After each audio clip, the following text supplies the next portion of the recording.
बॉलीवुड और राजनीति में नेपोटिज्म की बातें अक्सर की जाती हैं। इसमें इन दोनों के नेपोटिज्म पर बहुत बहस होती है कि बॉलीवुड में बड़े एक्टर्स जो हैं, बड़े सुपरस्टार्स जो हैं, उनके बच्चों को बिना कोई स्ट्रगल किए ही और बड़ी आसानी से बड़ी पोस्ट मिल जाती है, बड़े फिल्में मिल जाती हैं।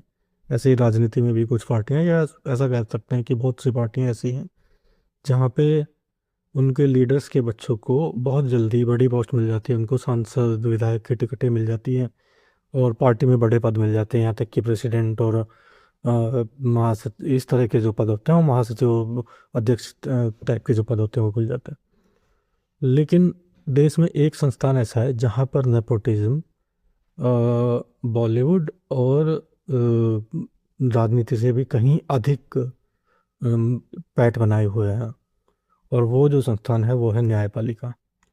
न्यायपालिका में नेपोटिज्म जिस हद तक है, आप विश्वास नहीं करेंगे कि आप सोच नहीं सकते इस स्तर तक का नेपोटिज्म न्यायपालिका में, हमारी भारतीय न्यायपालिका में पाया जाता है। कॉलेजियम सिस्टम वास्तव में नेपोटिज्म को बचाने का ही एक तरीका है। अभी आज का ही उदाहरण अगर मैं दूं तो वर्तमान चीफ जस्टिस जो हैं हमारे, उनके भतीजे को मुंबई हाई कोर्ट में जज बना दिया गया है।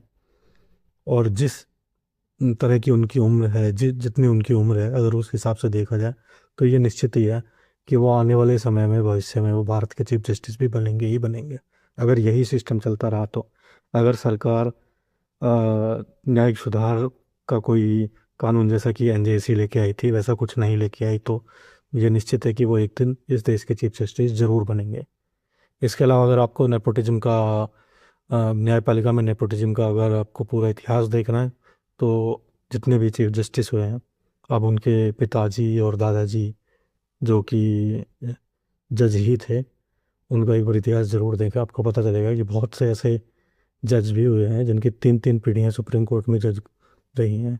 खैर, देखते हैं सरकार इस पर क्या कदम उठाती है।